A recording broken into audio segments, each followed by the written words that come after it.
Ngayong digital na ang buhay kahit ang pag-aaral, isa sa mga tila nakalimutan na ng ilan ay ang pagpunta sa mga silid-aklatan. Pero sa labas ng mga paaralan, buhay pa rin ang mga library. Sa Valenzuela nga, pinapasyalan ng Valenzuela City Library o Valenzuela City Academic Center for Excellence. Meron itong koleksyon ng 60,000 books. Air-conditioned, may mga sofa at beanbag. Malaking tulong po sa amin, lalo na po kasi marapit po kami may mga research, ganun po. Nakakatulong po siya para mas mapadali po yung paghahanap po namin ng information. Nasa first floor ang reading lounge at children's area. Iba't ibang aktibidad ang nakalaan sa mga bata bawat araw, tulad ng storytelling, art zone at wordplay.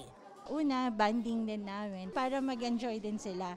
Definitely, nakapag-time out sila sa mga gadgets. Meron ding senior area kung saan may mga sofa at iba't ibang babasahin para sa mga senior citizen. Sa second floor, marami pang libro at makikita rin ang top-notcher shelf. Tampok ang ilang Valenzuelano na nag-top sa kanilang mga board exam. Nasa third floor naman ang computer section.